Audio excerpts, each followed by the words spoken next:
When you think about businesses that are selling through the roof, like Skims or Allbirds, sure, you think about a great product, a cool brand, and great marketing. But an often overlooked secret is actually the businesses behind the business, making selling and for shoppers buying simple. For millions of businesses, that business is Shopify. It's home of ShopPay, the #1 checkout in the world. You can use it to boost conversions up to 50%, meaning way less carts going abandoned and way more sales going through to checkout. Upgrade your business and get the same checkout Allbirds uses. Sign up for your $1 per month trial period at shopify.com/income, all lowercase. Go to shopify.com/income to upgrade your selling today. Shopify.com/income. Hey, everybody. You can help us make Chris DeMakes A Podcast even better by telling us a little bit about yourself. Go to surveymonkey.com/r/JDZ3HL7 for a quick listener survey. It only takes a couple minutes and it helps support our team. To show our appreciation, we're giving away 2 $50 gift cards to lucky participants every single month. Head to, go ahead and grab a pen, surveymonkey.com/r/JDZ3HL7 now for your chance to win. So am I wrong? For thinking that we could be something for real? Hey everybody, Chris DeMakes A Podcast producer Chris Fafalius here for another Throwback Thursday. This week, we're throwing it all the way back to April of 2022 when Sondre Lerche sat in to discuss a song that I absolutely love, Bad Law. Bad Law is from the album Please, which was released on September 23rd, 2014. So I wanted to give you a reminder of what was going on around that time to get you in the right headspace. So here in the US, the #1 song around that time was All About That Bass by Meghan Trainor. As a bassist for most of my life, I am, in fact, all about that bass, but funny enough, I personally don't really like that song. Other popular songs in September of 2014 were Taylor Swift's Shake It Off, Sam Smith, Stay With Me, Rude by Magic, Boom Clap from Charlie XCX, Chandelier by Sia, and Am I Wrong by Nico and Vinz. Some albums that came out in September of 2014 were Mannequin Pussy's self-titled debut, U2's Songs of Innocence, which is the album that everyone was real mad about because they put it on everyone's phones, Counting Crows' Somewhere Under Wonderland, and Prince's Art Official Age. The #1 movie at the box office this month was The Maze Runner, followed by No Good Deed and Guardians of the Galaxy. And September of 14 was also when we lost the beloved comedian Joan Rivers. Well, that's all I got for you, so let's get to the episode. From April 18th, 2022, this is episode 99 of Chris DeMakes A Podcast. Sondre Lerche discusses his song, Bad Law.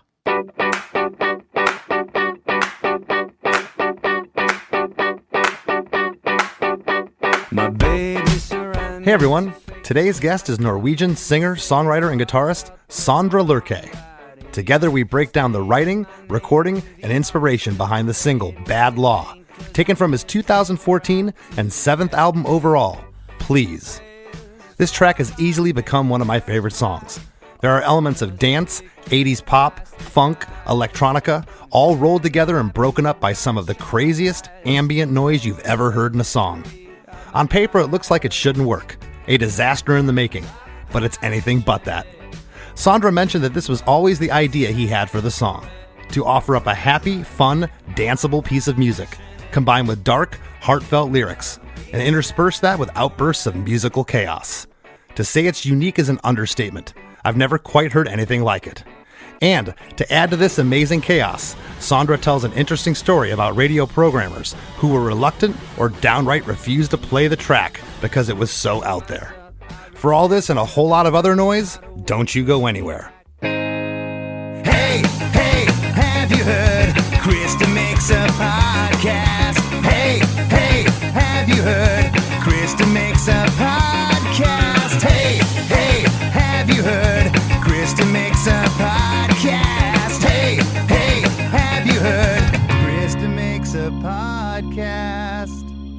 Sondre, how we doing? Pretty good. A little woozy because I got my third shot yesterday, and I don't know. It's doing things to me, but I'm good. I'm in good spirits.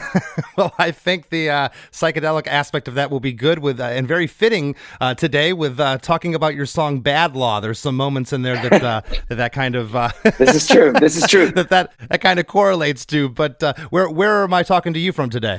I am in Oslo, in my home, I guess, in Oslo. I after living in the States for 15 years, I've been mostly in Norway lately, and now I find myself in this place here in Oslo. Okay, so you're not based in LA anymore. No, I'm trying to figure out what to do because I still have my place there, but I'm nearing like having to make a grand life decision, to either move out of that place and sell all my stuff maybe, or to keep living there. But I do miss LA a bunch. But now with the new album out and everything, I'm going to be touring a bunch anyway. So I'm Lord knows where I actually will live by the end of this. Very cool. I'm glad you mentioned the new album. I want to talk about that a little bit. You've been at this now for over 20 years. Your first record, Faces Down, came out in 2001. It was then released in America in 2002. Your latest album came out just this April of 2022. The new album is called Avatars of Love. It's a double album. Tell us a little bit about this. Man, this album is it's kind of the record I never thought I'd be able to make, really. I wasn't planning on making a new record so soon after the last one. I put out a record called Patience just less than 2 years ago. And that was a really big one. That was a big, long process. But, I just suddenly found myself in the sort of greatest inspired flow of my career, I felt, and writing songs I never thought I'd be able to capture and recording with a bunch of my friends in Bergen, in my hometown in Norway, because I was suddenly there and the pandemic was happening and there was all this time to do it. And I just felt really thankful that I felt so inspired amidst all of this. I know a lot of people haven't felt super inspired, but I was at an intersection in my life where it just led me to these songs and suddenly it was a double album, and it's sort of it feels really special. So I've been so excited to share these songs in this album. We should get together every summer and make each other miserable or fall. Or can you only love me in the summer? Oh, never at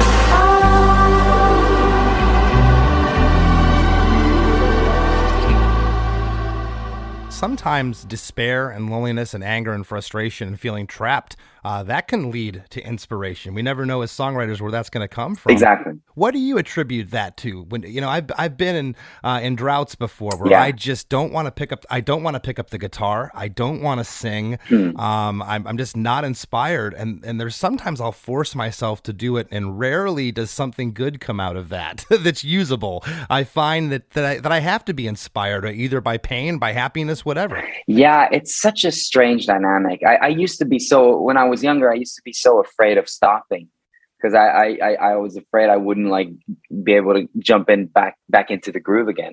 But then as I grew more confident that, I'm a songwriter, it's what I do. And I can have periods of time where I don't write songs for a couple of months really. Although I usually have something cooking, but I felt, you never, like you say, you never know when inspiration's going to hit. But I do believe that, inspiration needs to find you working and searching for it, and so I felt really blessed that when all this stuff was going down and with regards to the pandemic and shutdowns and lockdowns and all of that stuff, and a lot of plans changed, I felt really grateful that just happened to be the time when my sort of creative juices were really, really flowing. And that may have had something to do with where I was in my life, regardless of the pandemic.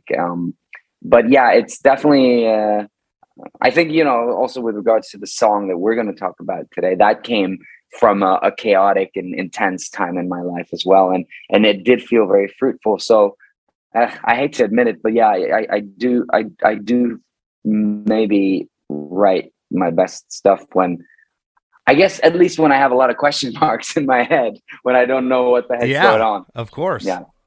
Well, the Bad Law is from Sondre's seventh studio album, Please, which was released in September of 2014. And I read that, and I think it's what you were just alluding to, I read that it's your divorce record. This is, I guess I tried to be, Those are always fun. Yeah, those are the best ones. Yeah, I've been there, done that. Yeah, right. Exactly. I remember like trying to find like delicate ways of putting. Obviously, I couldn't go around telling people, "Oh, so have you heard my new divorce record?" Right. But it was pretty obvious, I guess, because it did come out of the confusion and I don't know, the confusion of that time in your life when everything changes, everything doesn't turn out the way you planned or you hoped or you thought, and you feel like the last one to find out or to realize. And so I guess in many ways it felt like and people did tell me it's not a typical divorce record, because it was a record that really, really seeked to sort of where I seek to put myself in every possible perspective. And so it's not an accusatory, bitter album. It's an album of confusion and wonder. And, there are sad songs and there are thankful songs and there's a couple of angry ones, but it's the whole experience. I really, really wanted to understand what was going on in my life and what the years before had been. And so I like to think that it's a loving divorce album, if any. Yeah, well, and this is like a funky dance pop song. Yeah, it's happy. If you don't listen to the lyrics, man, you just want to get on the dance floor and have a great time. But then you zone in on the lyrics, and there is a dark undertone there. Yeah. But I think the mix between them is perfect. I've always loved music like that. I've loved really aggressive, hard music that has kind of uplifting, funny lyrics, and just the opposite. I like super happy music with depressing lyrics. They can all work together in a really cool way. Do you remember writing Bad Law? I do, and it was sort of an experiment, really, because I was really, really wanting to branch out of just writing songs on an acoustic guitar on my lap. I wanted to see if there are other ways for me to arrive at a song, and so there's a couple of songs on the album where I really deliberately tried to write to a track, to a rhythm pattern that I came up with or that we worked out in the studio with some of the musicians. And in the beginning, I found that incredibly challenging because I was so attached to the acoustic guitar and to sort of just writing from a more sort of, classic singer-songwriter structure. But I do remember being afforded, I think, 5 days in a studio up north in Norway. We were playing a festival and the festival owned the studio, and they said, "Hey, do you want to use this beautiful studio? It's called Ocean Sound. It's beautiful. You want to use the studio for 5 days before you play a show?" And I thought, well, this is a great opportunity, because up until that point, I had always come very, very well prepared into the studio. I would have all the songs written out, like everything very thoroughly composed, and then I'd record the songs. And I guess I was longing to see what would happen if I didn't have everything ready, and if I approached the studio also with as a means to write the song, because I would always write the song before the studio. And so I thought, well, I'll for once I'm going to enter the studio without any songs, and I'll bring my drummer Dave and my producer, one of my producers that I've worked with through the years, Kato Odland. We'll go up there together and we'll just jam and play and see if something comes from it. And it felt really daunting and exciting and strange to me, because it's just not how it was really, really removing myself from my sort of safety zone. And one of on the last day, I had the impetus to sort of shake things up. And I came up with the riff that is the Bad Law riff, and we just jammed on that, and and I thought, wow, this is pretty cool. This is fun. I want this to be a song, which it wasn't yet. So this was one of the later ones in the process as you were in the studio creating. Yeah, this was sort of, at this point I had started recording in several different studios, and instead of doing the album in one go, I would just start recording songs in different constellations. I had just met a bunch of musicians who I started playing with live, and who still to this day are my backing band, including my drummer Dave, who really took part in a great way in the recording of Bad Law. And so I felt like rejuvenated in the sense that I had found my people, and I felt more confident. So I guess that's why I felt confident enough that I can, okay, maybe I can find a different way of writing a song. But it did, once I came home with this recording, it did take me a long time to turn it into the song that people know now as Bad Law. It was so, it was a really daunting task. I remember taking it back. I was living in Brooklyn and Williamsburg at the time. I took the tracks back, and I would just sit and try to, come up with melodies and lyrics, but I would feel so naked without the guitar. But part of the challenge was to try to see what, just rhythmically, also how I would come up with different melodies and different patterns if I wasn't like so. So when you were taking the tracks with you back to Brooklyn, for instance, were you chopping them up then and thinking, hey, maybe this should be different, or was that going on during this process? Yeah, quite a bit. And I was, because this came out of the track came out of a long jam, and so I was constantly trying to edit it down to create a song structure, even though I didn't yet have the melody or the lyrics. So I was trying to create the structure. I was trying to create the structure of the song before I had the song, in a sense. Yeah. Okay. You had mentioned producer Kato Adlan, and I guess he recorded, mixed, and produced 3 other songs from the album, including Bad Law. So how did he come into play? How did you meet him? Because I couldn't find much information on him. Yeah, no, he's a very elusive character. I see. The elusive Kato Adlan. I know him really well because when I started out playing shows and I got signed to Virgin Records, he was the guitar player in my band. So we toured the world together for the first couple of records, for Faces Down and Two-Way Monologue and some of the other ones.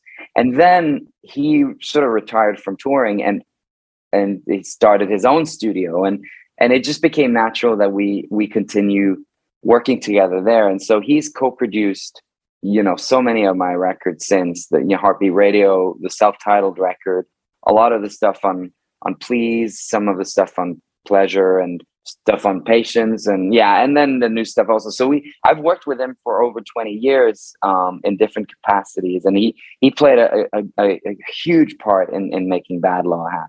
That's awesome. Well, the track sounds awesome sonically. The production is really cool. There's parts in this that we're going to touch on that are beyond cool. It's some of the craziest things I've ever heard in a musical, in a pop track. Oh, that's fantastic to hear. He also plays the bass on the track. Oh, he does. Yeah. It's awesome. What did you play on the track besides obviously vocals? I play all the guitars, all the electric guitars. I guess that's about it. And I sing all the backing vocals as well. Some of them are really. I was gonna ask, is that you or is that a female backing vocalist? It's all me. And is that falsetto? It is. I remember being really, really surprised that I managed to go that high. I was gonna say it's got to be falsetto, and it sounds awesome. Thank you. Yeah, it was. You really needed that for it to cut through, and I didn't know that I could do it, but I made it, with a little bit of studio trickery. It's anything's possible. I think I just refer to them as harmonies, but they're actually octaves. Exactly. Yeah. There's it's not a true harmony, which is really adds to the coolness of it, and we'll touch on that. I want to jump into the track right now. Yeah, let's do it. 3 minutes and 32 seconds. Perfect little length for a pop song, 3.5 minutes. This is the first song, and I'm up around 100 episodes. We're at like I don't know, almost 2 years of, Wow. of doing this podcast. Wow. This is the first song of all seventh chords I've ever previewed. Finally. Yeah, and I'm going through the song like these are all sevenths. Yeah. And for the listeners, I'm going to keep this very basic. A seventh chord basically is a guitar chord that adds a fourth note, which is the seventh note of the scale. And this song, there's 4 chords. It's a G major seventh, a D major seventh, a B minor seventh, and an F major seventh, and just in different orders and structures. It's really neat. And I was just like, you'll see those seventh chords in many different songs, but a lot of times in funk and dance music. Yeah. And it just adds that tension throughout the song. I really like it. There's an 8-bar intro with just hand claps and a clean guitar panned off left of center before we get into verse 1. And verse 1 is a double verse.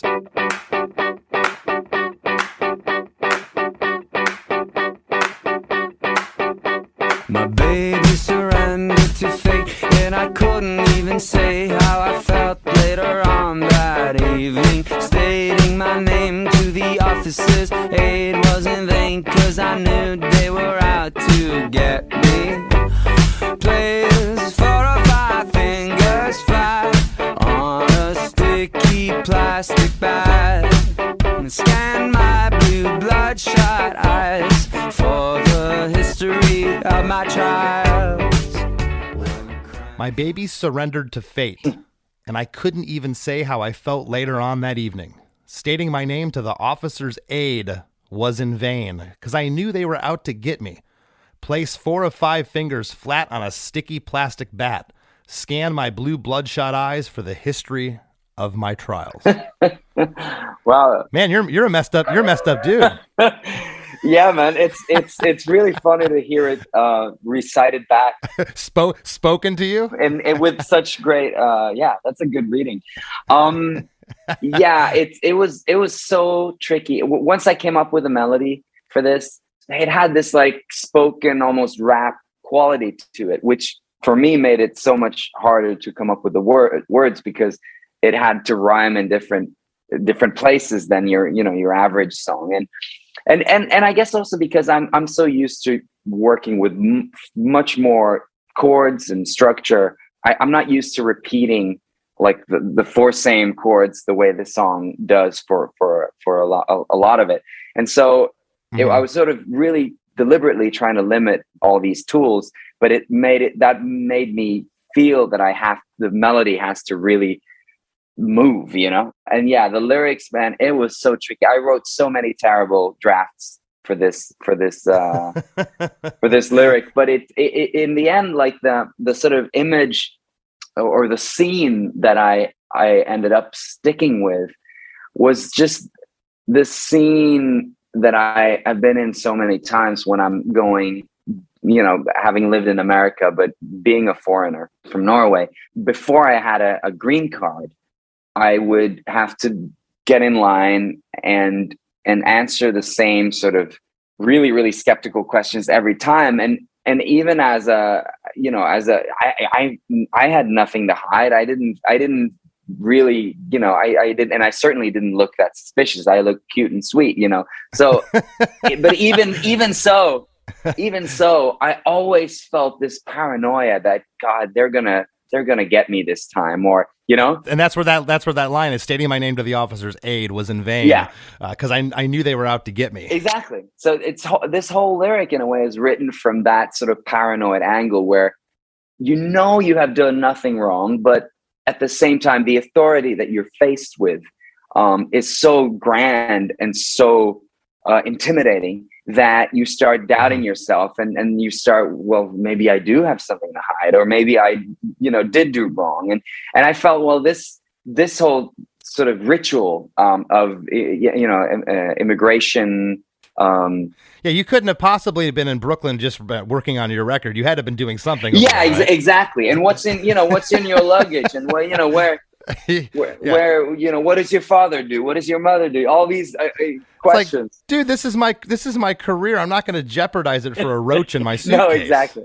Exactly. Yeah. So I just thought, well, that paranoia and that sort of suspicion that you can transfer that to a discussion maybe with a lover or a former lover where you're just not up to the task. You know you're sort of in the right, but rhetorically you're failing, you know, and you're just not you're not able to sort of, I guess in the second verse I move on to almost like a court of law, where you're sort of stating your case, and I thought that would also be like a really intimidating setting, where if you can't convince the court that you didn't do this or that you didn't do anything wrong, it doesn't matter if you did or didn't do it. It's all about rhetorical powers, and I felt I came out short. The court of public opinion. Yeah, exactly.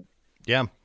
Well, and now these lines make a lot more sense. Place 4 or 5 fingers flat on a sticky plastic bat. Scan my blue bloodshot eyes for the history of my trials. I like the imagery there.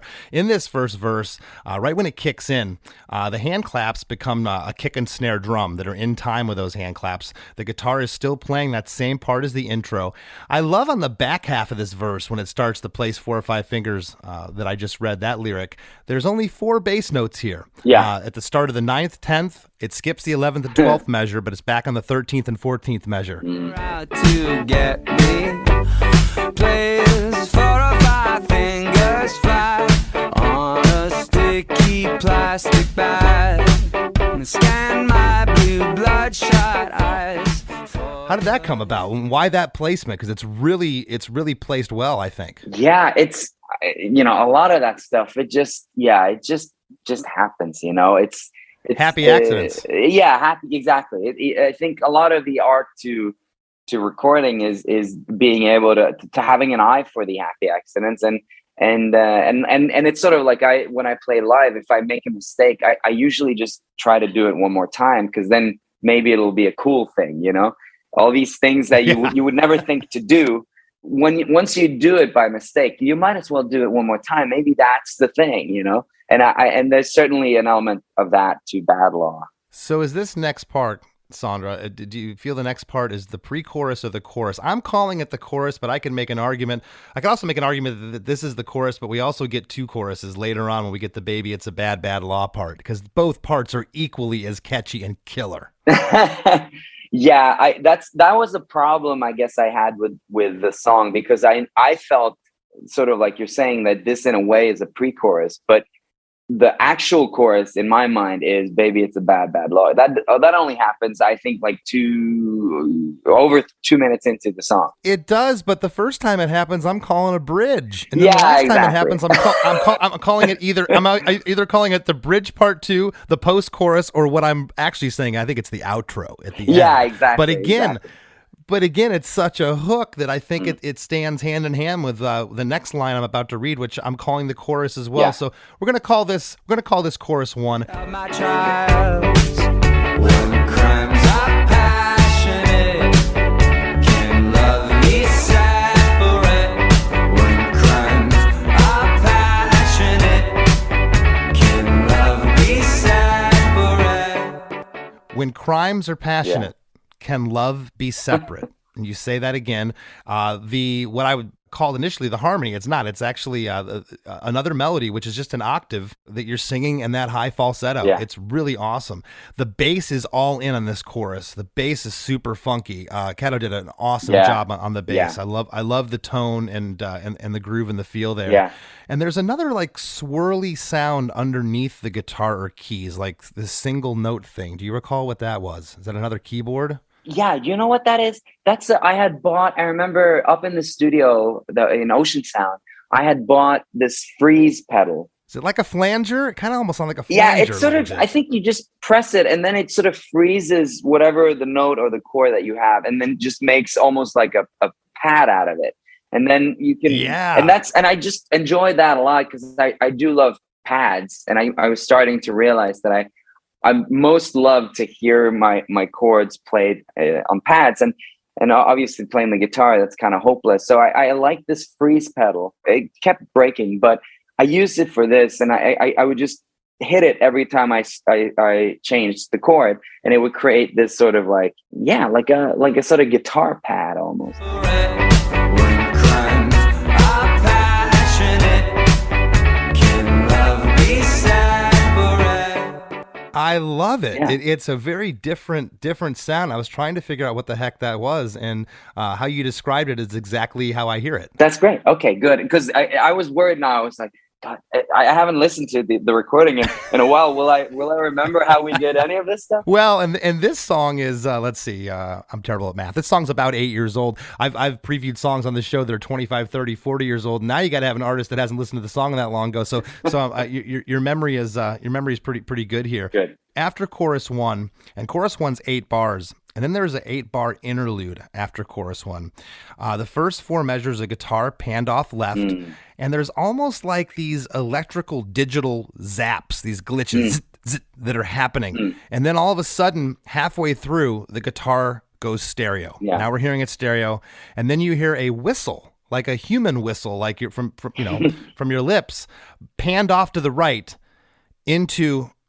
And I'm going to try to set this up for the listeners as best I can, into 4 bars of absolute mayhem and insanity. It sounds like a rave scene in a movie that was directed by Stanley Kubrick, starring Timothy Leary.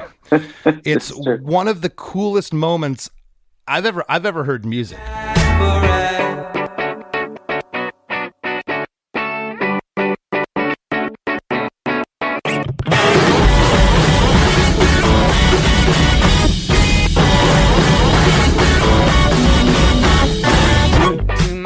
It's totally blown out and clipping. There's like these distorted keyboard stabs. Was this an accident in 2 a.m? You're sitting in the apartment in Williamsburg and you're up and your system crashed and that's what you heard and you recorded it. How did this come about? No, this is from the original jam recording. I came up with the riff and all that stuff. To me, this is the most important part of the song is that riff. And the fact that, the rest of the song is groovy and catchy, but it's all interrupted by this digital noisy glitch. And I just thought, well, that's the main attraction. You can have hooks that you can sing along to, but I immediately just gravitated towards the idea that I want people to hear this song or identified by that thing where it's like, I want to hear that song again, where everything just suddenly, goes to shit. Well, I'm also hearing now that I know what the song's about. I'm also hearing that, like, this is your brain just melting down exactly. for 8 seconds. You're going through this divorce. It's this frustration. It's this anger. Now we're back in this pop song. It's like, what has anybody ever told you that they've been driving down the freeway with this song cranked for the first time, and that part comes on, and they turn the stereo off real quick, they think their stereo's blowing up? Yes. I have heard. There's another song also on the record on Please called Sentimentalist, and by the end of that, it also goes into like white noise.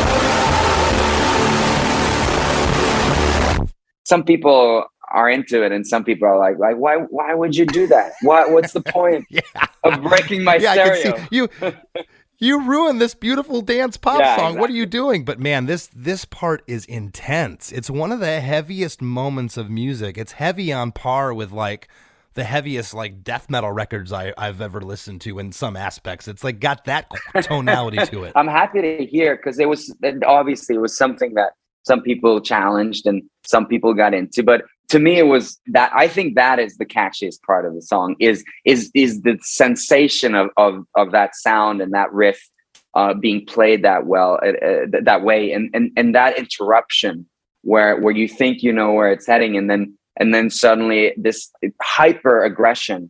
And I'm not a very aggressive guy. I can live out all these different emotions in music, but I'm typically not a very aggressive guy, and I'm a very diplomatic guy. And I think in a way this riff spoke for the sort of the unspoken anger in me. And I thought it was just so liberating. And I remember thinking at the time about that Blur song, the song 2, like, woohoo! Woohoo! Woohoo! kind of outburst. I was like, I wanted to be that kind of ritual where you're just like, once that has happened once, you're just like tingling with the hope and expectation that maybe it will happen again. And it's sort of dangerous, but it's also completely exhilarating, you know? Yeah, you used a couple words. You said, I believe, to describe this as an outburst. Yeah. And then you said an interruption. I think outburst is is exactly what this is. And after this outburst, you're back into the song. Yeah. Immediately, you're now into verse 2. It's like this chaos happens, and now you're back into the track. To myself, I retraced every step and found a way to redact and retell my story. No evidence and no witness to summon or finesse. I confess, it all sounds unlikely.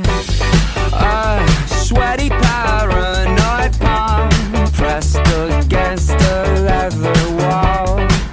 The law and all its flaws, me in an oversized overall. En route to my cell, I retraced every step and found a way to redact and retell my story. No evidence and no witness to summon or finesse. I confess, it all sounds unlikely. A sweaty, paranoid palm pressed against a leathered wall. The law and all its flaws. Me in an oversized overall.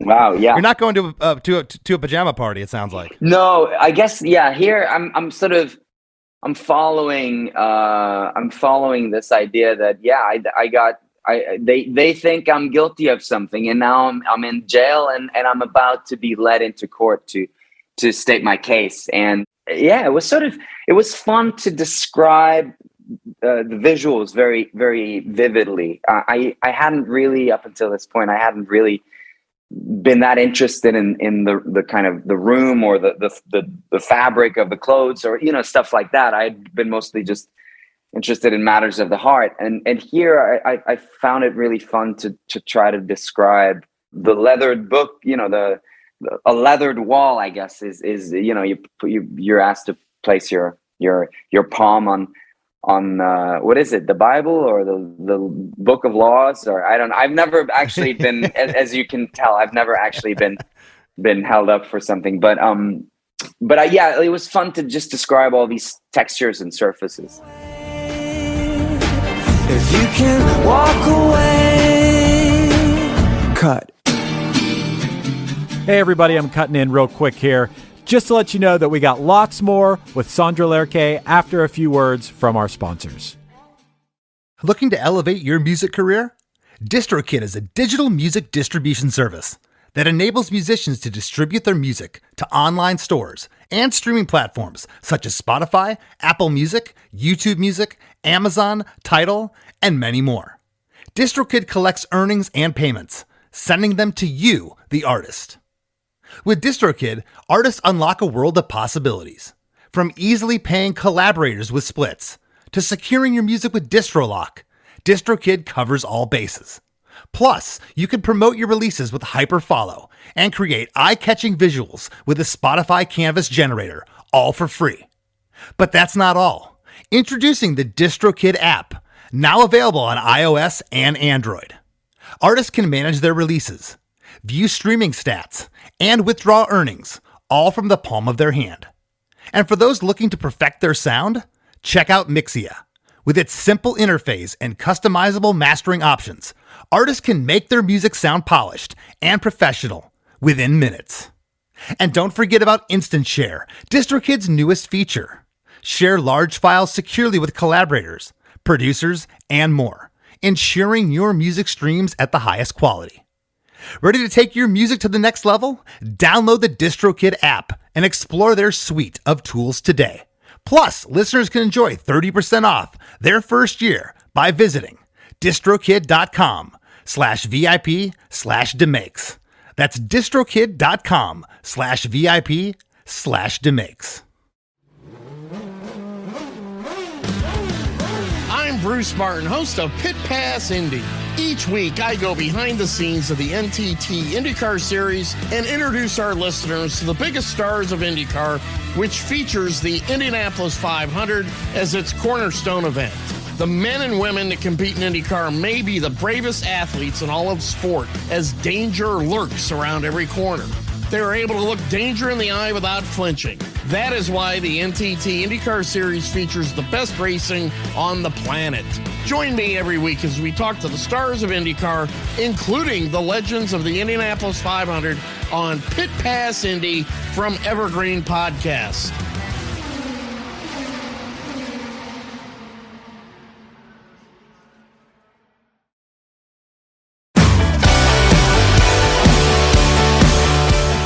Hey, Chris DeMakes A Podcast producer Chris Fafalius here. You may have heard me talk about my band Punchline before. Maybe you already know us, or maybe you're hearing about us for the first time right now. It doesn't matter.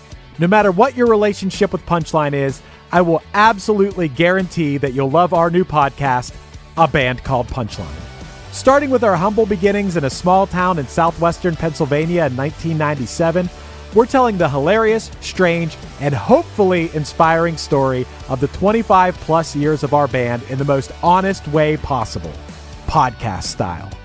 A Band Called Punchline is an audio documentary available now wherever you get your pods, so subscribe and let me and my friends share a wild, entertaining, unique, and wonderful tale of music and perseverance unlike any other that's still being written today.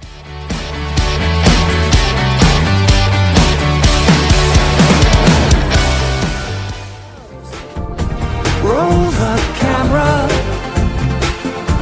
pulling tighter. And now, back to the show. I'll tell you something else I really love about this song in general is the rhyme scheme of the lyrics or lack thereof. Yeah. You don't really get rhymes. You don't really get rhyme. You're telling, I feel like you're telling a story, which really adds to this to me. You do get rhymes though, the no evidence and no witness to summon or finesse. Then the next line is, I confess. It all sounds unlikely. So finesse, confess, you're getting in there, but it's not at the ends of the lines, which would typically where you'd find your rhyme. So I really like that. The first half is just like verse 1 here, but there's bass throughout this verse, unlike the sporadic notes in verse 1. The second half of the verse here on verse 2, the drum groove changes here, particularly on the hi-hat. It's doing like this shuffle thing. Yeah. I love that. Sounds unlikely. Sweaty paranoid palm pressed against. Yeah, the drums throughout on this, like my drummer Dave Heilman, he just did a phenomenal job, and most of the songs I write and that we record together, I write them on my own alone, and then I take them into the studio or the rehearsal space with all these incredible people and resources that I work with. But so it was rare for me to actually be in the room together with other people while sort of the song took shape, and that, I think that was probably a first in a sense. And so Dave was right there when this happened and responded to it, and so he became an integral part of how the song happened, and he plays so well together with Kato on bass. It's cool. I love that hi-hat feel. Yeah. It just does something to that really second does. half of that verse. It really just, I don't know. It's really, it's needed there, and it's the perfect part. We're right into chorus 2. The first 4 bars of chorus 2 are like that of chorus 1. However, there are hand claps here that are now on the beat of the drums.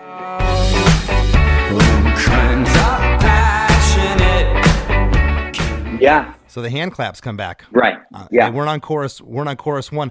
When did that discussion come? Is that something again? You're up at 3 a.m. and you can't sleep, and you're like, I'm gonna throw the hand claps here on chorus 2. Maybe, I don't know. No, it's probably just something that maybe this will work, but you don't think too much about it, and then you get used to it, and then maybe you try to remove it because it's like, well, we didn't actually make a decision there, but once you remove it, you realize, oh, it's now an integral part of the song. And so it just has to be. I've had people tell me that the mixers muted it by accident. I've had other people tell me that, we meant to put the hand claps there, but we forgot. Yeah, right. And now here it is, and it's how it is. So I always like to ask those questions. So that ended up there somehow, and I think it's cool. It helps build the song. Yeah, it's really, you want a little bit of movement, and I remember thinking also at the time that the sort of vocal range is kind of flat. It doesn't, like, except of course for the octave falsettos, the verses and the chorus are kind of in the same range.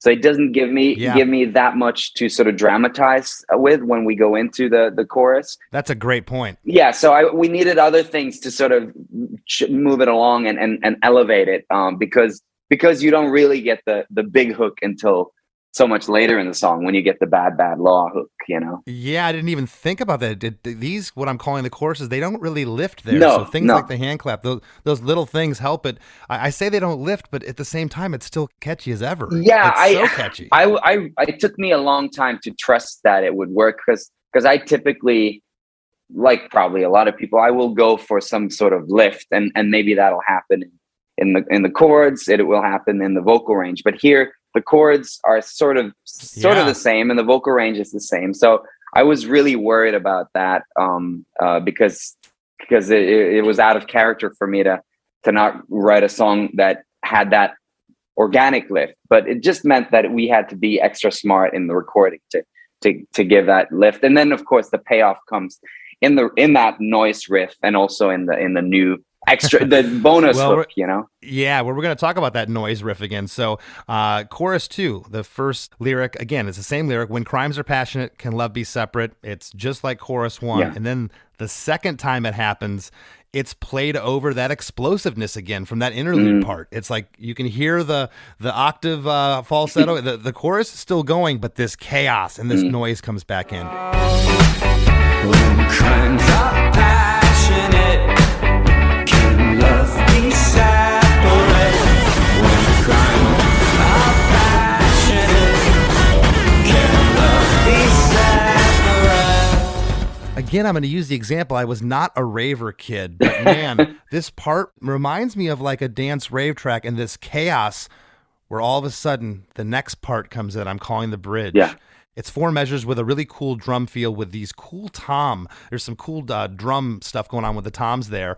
And it sounds like 2 separate synth patterns are happening here. And when this part comes in, it's this sigh of relief from the chaos when this part is like,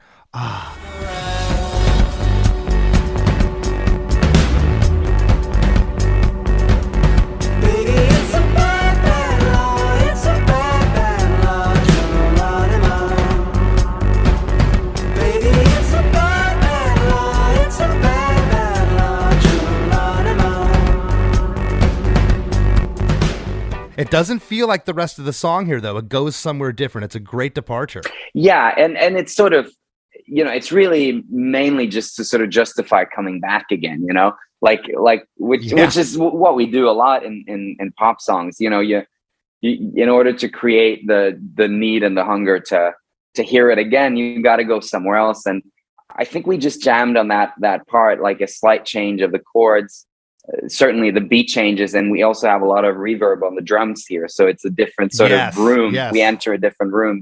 That drum pattern is really exciting, and I felt, well, we could stay here for as long as we want, because it's a really comfy place. But it was really fun to then try to sing the new hook over that. It was originally written where you will hear it later in the song, where you hear it on the sort of chorus chords, but here in this sort of little almost ambient rhythmic space, it was suddenly really, it felt really cool to sing, baby, it's a bad law, it's a bad law, Geronimo. You know, it felt, obviously I wanted the song to be really concise and short, but part of me also wanted to just dub it out and stay there for 5 minutes, you know? Oh, this part just feels so good. You talked about entering another room. You can really hear the space now with those drums, the reverb. It opens up. The first 4 measures are this new feel. The last 4 measures, the vocals come in. The lyric is, baby, it's a bad law. It's a bad law, Geronimo. Baby, it's a bad law. It's a bad law, Geronimo. What are you saying there? Yeah, that's a good question. That was, this was the trickiest part, because it's like, I think when I wrote that hook, I sang bad law. I didn't have that as a title or anything, but it just happened to be what I sang, baby, it's a bad law. And I was like, well, bad law. Well, okay. It felt like, well, it's kind of stupid, but it's like bad dog, bad dog, bad law. I felt, okay, that's kind of funny. And it sings well. And I do remember trying to write it in different ways. And I would present it to Kato, who produced the track, of course. Where did Geronimo come in? What is that reference? Well, Geronimo, I don't remember what originally I had there, but it was really hard syllable wise. And in terms of like getting it to really sound triumphant, it was really hard to find a word to fit there. Geronimo, that was the melody. And I'm very particular with especially with hooks. Like I don't want to compromise the sort of the skip of the melody. And so I was debating this whole thing. And then I started singing Geronimo, and it was such a good word. And I was wondering, well, how does it all, it's always a fine line where you're, sometimes I can be over intellectualizing things and getting rid of the thing that was catchy because I'm trying to make sense of it. So I've done that sometimes in the past and regretted it. And this was the other sort of end of that problem where it's like, who cares what it means? Exactly. It sounds great. It sounded great. And it works. It felt really good. And to me, Geronimo was something I of course I'd seen in movies, in war movies, where Geronimo. It's the final sort of rallying cry. Exactly. And I thought, well, that could make sense. It's the final straw in a way, and it was sort of out of character. How many times when you're working on a track, Sondre, have you found that you say Geronimo on the demo or you say Geronimo on a first take? It's something to put there. And as you said, the placement, the syllables, how it sings and how it makes you feel. Yeah. You're like, I can't sing Geronimo. So you put something else there. Yeah. I want to go. Yeah, exactly. Whatever you say, and you start to sing it, it doesn't have the same feeling to it. That's a great point that you brought up. Yeah, I had made that mistake, I think, probably on the record before, or a couple of records. And I remember presenting new lyrics, and I don't remember what they were, but for that whole part, that now is Bad Bad Law, Geronimo. And I said, I want to change that. And I went into the studio and I started singing, and Kato let me do it. He captured it, and I came back in, and he said, "Yeah, so cool. Does it work?" And he's like, "Nope, it doesn't work." Stay with the original. Let me tell you something else. I absolutely love here, and I didn't realize it until repeated listens. I'm like, why does this make me feel different? Of course, you mentioned the chords from the bridge are different than the outro underneath the Baby It's a Bad Law, but I wasn't talking. I'm not referencing that. I'm talking about the high melody in the bridge is louder than the low melody. Baby, it's a bad, bad law. It's a bad, bad law. The low melody then takes over at the very end, and man, that is cool. Was that conscious, or did you come up with that? Probably in the excitement that I could sing that high.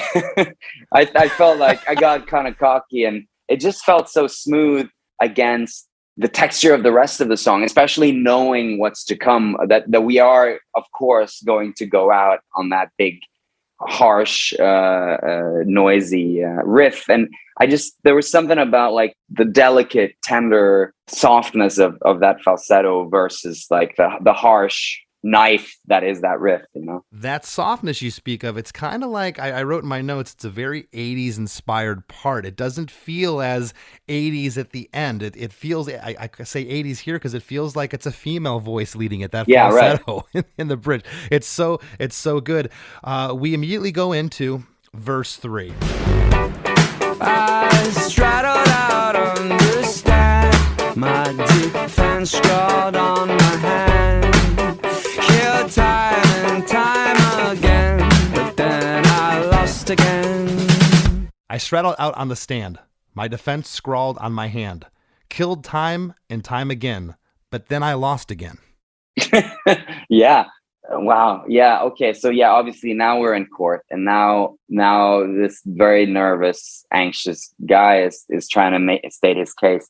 And I just like the idea that, it's never a good thing. I was actually thinking here also of like a comedian. If you see a comedian with notes written like on the palm of his hand, or, sweating, it's probably not a good sign. It's just he's too nervous. He's too, come back another day. And I like that image. And that's why also the line killed time and time again, to sort of imply that it didn't matter. It wouldn't matter even if I did sort of kill, like you say, amongst comedians, you killed, even if I did really have the audience sort of feeding from the palm of my hand, it wouldn't matter because they have already decided I'm guilty. So there was I was trying to express this sort of hopeless, like it doesn't matter if I do a good job. It doesn't matter if I'm funny. It doesn't matter if I state my case. I'm doomed. Yeah, exactly. And then of course, killed time and time again. But then I lost again. I just thought that was a funny, strange line. It is really funny to hear it again. Well, this verse is awesome. There's a couple things I want to talk about. Did Dave, your drummer, play the percussion on this song? Yes, yeah. Because in this verse, you're introduced to, do you know what a go-go bell is? No. And a go-go bell is almost like these, they look like mini cowbells almost. Yeah. It's a percussion instrument. That's what these sound like here. What is that comes in here, those little bells? My defense scarred on my hand. Kill time and time. I've always been under the impression that it is a regular cowbell. Okay. A go-go bell, it's spelled A-G-O-G-O, a go-go bells. And I've used them before. Yeah. And it could very well be that. That's what it sounds like. And I wrote, or different pitched cowbells. Yeah, right. There's different pitches going on here. And it comes in, it's like, whoa, it's almost like this Latin feel. You know, you'll hear this in bossa nova and stuff, this instrument. And it's really cool. I also love in this verse, those single bass notes come back with really cool placement. It's on the first line on stand. There's a bass note there. Yeah. On the second line on hand, there's a bass note. And killed time and time again on again, there's a bass note. Only 3 bass notes there. Why? This is a good question. I think that's really just Kato's intuition as a bass player. Like, obviously there's a lot going on rhythmically in the percussion and drum section there. It provides relief. Yeah, relief and just air and space. And it just felt like, well, the action is here, and then the bass just needs to be, minding the store basically, and then the bass will have its moment, say, later in the song, I really like it. And then on I Lost Again at the very end, there's this very cool like drum part that goes right into chorus 3. When crimes are passionate, can love be separate? When crimes are passionate, can be And on this chorus, it's when crimes are passionate, can love be separate? We say that 2 times. On the second time, though, you don't say the whole thing. You say, when crimes are passionate, and then I believe you say can be, and it sounds like you say are. What are you saying there? I had forgotten about that. But yeah, I think that's, I think I had originally an idea that I wanted that whole hook, I wanted to be really robotic and just steady. So in a way, it's not part of the lead. It's just like a chorus just saying, and crimes are passionate, very. You stole a word I have down here, robotic. That we're yeah, get right, to in exactly. A moment. And I think I think when we recorded it, when the vocals, I recorded words for us to almost sample and move around or change the pitch of. And so I think I have this vague memory that I may have just recorded random words like just are. I don't know. I think I had this idea that we would do something with it. And I think in the end, we didn't actually employ that, but it's still there. And it was kind of cool. No, I think it's really cool. I also noted here in chorus 3 that when I'm calling a go-go bells, cowbells, pitched cowbells, they're still present from verse 3 into chorus 3. I love that. I love that. Yeah. I think if they would have been pulled there, you would have missed them. I think so too. And it felt like, when you're introducing something as sort of juicy and fun as that, it's sort of a crowd pleaser. You can't take it away. You gotta go all the way with it. It's a really fun sound. Are you keeping the party going, or are you making us? Is it last call? I mean, you got to keep the party going, right? Exactly. And it's gonna end in chaos anyway. And I feel then it's like, everybody on deck. Then everybody should be involved. Let's get to that chaos. We're now in the outro, and when you say R, can be R, or whatever I'm saying there, whatever that word is, that actually lands in the beat, in the next measure of this outro. Yeah. It's a bad, bad law, Geronimo. Baby, it's a bad, bad law. It's a bad, bad law, Geronimo. Baby, it's a bad, bad law. It's a bad, bad law, Geronimo. Baby, it's a bad, bad law. It's a bad, bad law, Geronimo. Baby,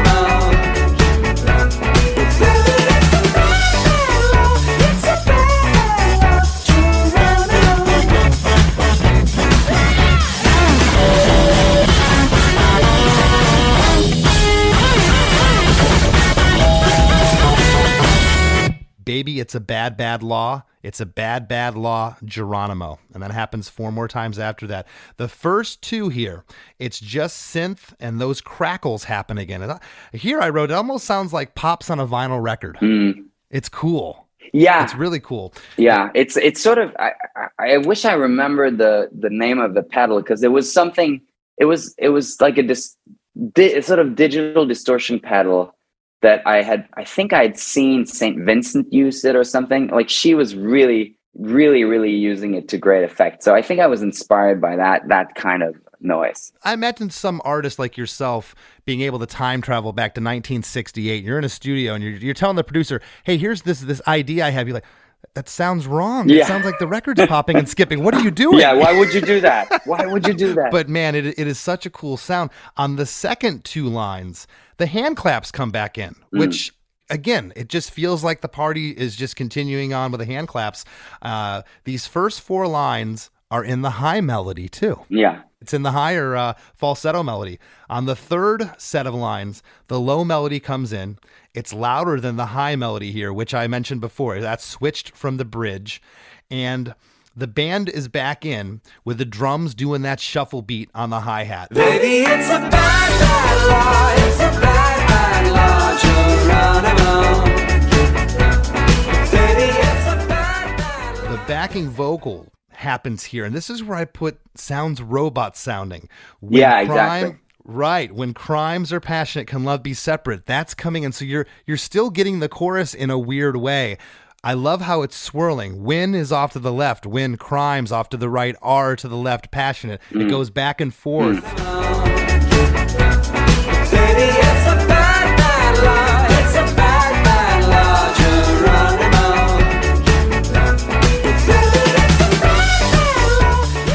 It's mixed in a panning, and it just really adds. And I put robot sounding there. It adds this electronica 80s thing. It's great. I think we actually, for that final chorus, I think we actually did like a vocoder thing to them to make them extra robotic, because they by now they've become completely digitalized, and that's why they also sort of they pop up, they're panned pretty extremely, each word. Yeah, and that probably also maybe explains some of that R weird stuff, because I think I had to record each note separately, and then we sort of play it almost on a keyboard. That makes sense with that part. We were talking about that R part earlier. That totally makes sense with the panning of what you did later. So maybe you're right. Maybe that's why that maybe was. The fourth set of the 2 lyrics. Maybe it's a bad, bad law. It's a bad, bad law, Geronimo.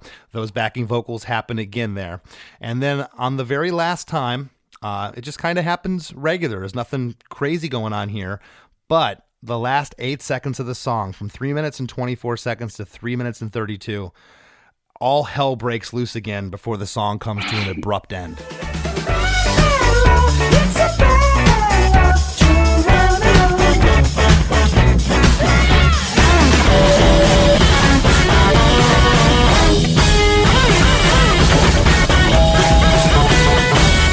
It's just this noise and this static and this chaos.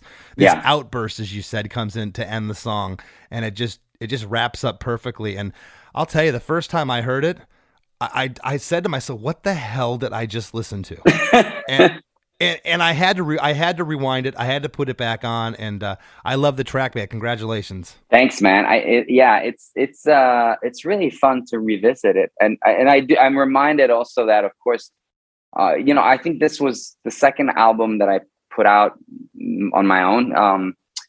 So obviously I had full control over the release and everything, but I do remember that there were a couple of moments where, people who were maybe working radio and that stuff were like, well, can we get a radio edit of this? Cause, we can't get this on the radio. And I was like, I understood, of course, that, wow, this is noisy, but it's just for 8 seconds here and there. And to me, it's the most exciting, catchy part of the song. The whole song is groovy and catchy, but to me, that's the main hook, is like that feeling. And so I just refused to do any edits of it. Well, and good for you. I've never heard anything quite like it. It's very, very different. I was like, this is different, and that to me is just awesome, because music comes from something else. It's derivative. We all have influences, and when you hear something like this, it really sticks. Like, wow, I haven't heard that before in a song. So props to you for that. It's awesome. Once again, the new double album, Avatars of Love,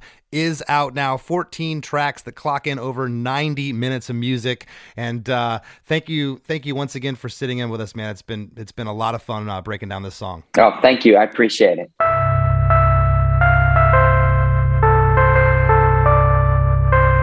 There's lots more Chris DeMakes A Podcast after a few words from our sponsors.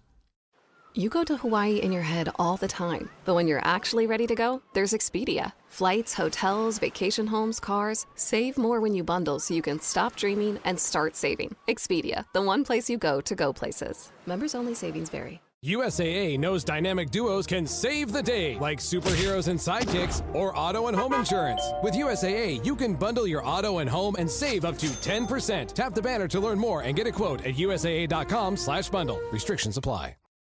Hey, Chris Fafalius here. The producer of the podcast that you're listening to right now. Did you know that I also host a music podcast? It's called One Hit Thunder, and it's a weekly show all about one-hit wonders. We have great guests, and we discuss one-hit wonder artist each week.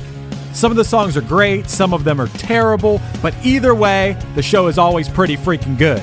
I know, I'm biased because I host it, but seriously, go subscribe to One Hit Thunder right now. I promise you'll like it. As we near the end of the show, here's a band you might not know. Welcome to this week's Band You Might Not Know. If you'd like your band to be considered for Chris DeMakes A Podcast, all you have to do is email your song via MP3 only and bio to bandyoumightnotknow@gmail.com. This week's featured artist is Ford the River, a punk rock band from Lancaster, Pennsylvania. You can find their music on all the streaming sites, and here's a snippet of their song, Depression Quest. Too young to always feel so born, too old to always feel so torn. Oh no, SOS, I really can't afford to be depressed.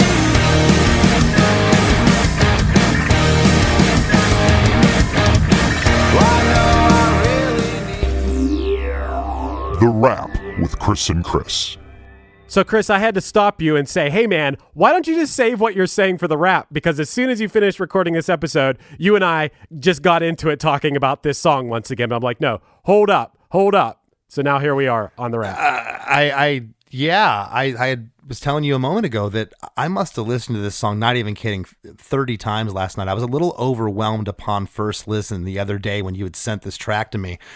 And I was overwhelmed because there's just so much cool stuff coming in and out to talk about. And I'm like, this is going to take me forever to take notes on, but I'm glad I did. I love this song. I think that it's one of the more unique tracks that's come across our desk here. It's very interesting, and those noisy parts are insane. Yeah, man, so a little backstory on this. I was going back and forth with Sondre's publicist about another artist, and then he hit me back and said, hey, I have this artist, Sondre Lerche, he has this new album. I'm like, yes, we will absolutely do that. I had first been exposed to Sondre's music through my bandmate and friend, Steve, who sent me this song, Bad Law. And it was mind-blowing. I've loved this song ever since. I think it's seriously one of my favorite songs ever. I took a screenshot when you guys were recording and sent it to Steve, and he's like, please tell him that Bad Law is one of my top 3 songs of the decade, which I did. But yeah, man, this song is insane. It's so cool. It's unlike any other song. And I love it. I never get tired of this song. It really is. I made mention of all those seventh chords. Yeah. It's all seventh chords, which adds this this texture and this little bit of tension that's really, really cool. How would you describe this song to somebody? Is it a dance song? Is it a pop song? Is it an electronica song? What is it? It's got so many different elements to it. It is a chaotic dance pop song. Is that a good way to put it? I mean, chaotic dance pop. It's a new genre of music. Chaotic dance pop. Yeah, it sounds so good. I love having this song cranked in my car, and when that part hits, it's just, I feel like that part, the chaotic part, rocks harder than any like hardcore or like some song that's supposed to be heavy. I feel like that rocks harder. And Chris, I equated it to death metal. Right. And it's heavy, and its heaviness. Yeah, and it's a very unique type of heavy. And Chris, I didn't hear either of you guys reference it this way, but I've always thought of the chaotic part as, and I feel like Steve and I have both talked about this, using actual like clipping musically. And I don't think before this song I'd ever heard that. Now, if it's actually clipping or not, I don't know. It sounds like it is. Yeah, I had talked about the synth stabs sound like they were clipping in here. So I did make mention of that. But yeah, I guess if you were to, instead of saying it's an outburst, as Sondre had mentioned, it's more of a clipping. Yeah, it sounds like digital noise. It sounds almost wrong, which you mentioned a moment ago, Chris, that you love cranking the song up driving down the road. And I had asked him, I said, has anybody ever said to you that like I thought my stereo was malfunctioning, right, or something was wrong? And then he talked about the radio stations were reluctant to play it this way because radio stations like to be very what's the word, homogenized, straight and narrow, and you put something like this part is here's another word, it's disruptive. I love your point you said about going back to a studio in 1968, like a producer or an engineer being like, what the hell are you doing?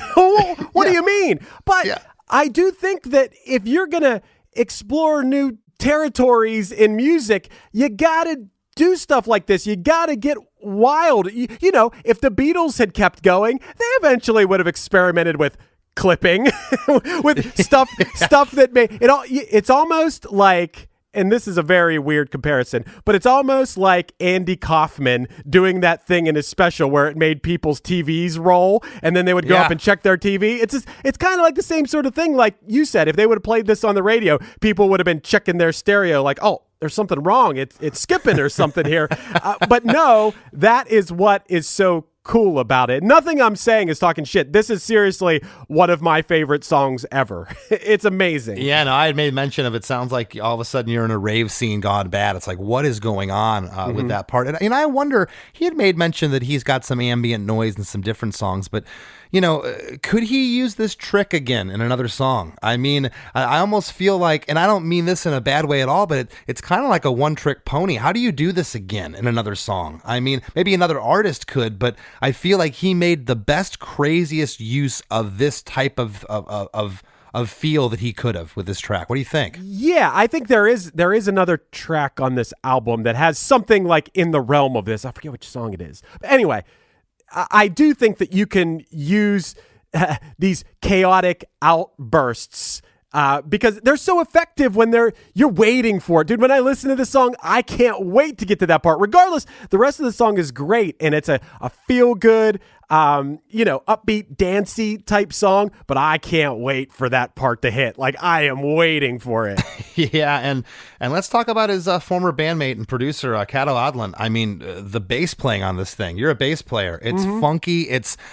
But it is restrained. You get to that third verse, and he only plays 3 notes. Right. It's like he felt like, you know what, we need a little relief before we hit this outro. And that type of restraint is some of my favorite bass players. Flea will do it. I mean, that guy can play anything, and there's times when he'll just play single notes in a part, and you're like, there could have been so much more here. It's like, yeah, but how does it make you feel? Right. I mean, that's what I call tasteful bass playing. Yeah. I do think it's funny that you used Flea as the example. The guy who overplays the bass more than anyone ever, but it's awesome. You know, like I brought him up. I brought him up because he is the Yngwie Malmsteen of bass, Flea. But there is times in songs where you're like, okay, he stood back, and you almost wonder if that was him doing it or if that was Rick Rubin or somebody else saying you got to stay off it. Because again, when you're that type of a bass player, when you can play that great, it's hard to stay off it. But I love his bass. I love his bass playing here. I love the production of this song. It was recorded in 2014, but it sounds like it could be released today. Oh, it's a very futuristic sounding song. It definitely was ahead of its time. I feel like it's still ahead of its time. Even now, even 8 years later, I feel like it's still ahead of its time. Chris, I love that you touched on who couldn't listen to this song and not be like, what is Geronimo? Why is he saying Geronimo? And it's exactly what I would have guessed it is, that he sang that because it felt good to sing. It worked phonetically. It worked syllabically. It worked.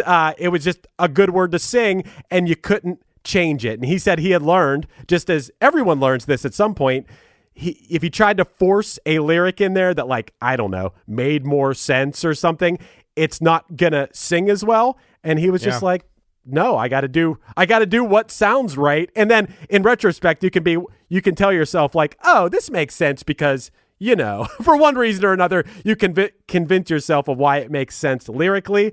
And I think that's the way to go always. Yeah. And he agreed when I said it. I think it works perfectly. You know, Geronimo is like a rallying cry, and he agreed. And you know what else is a rallying cry, Chris? What's that?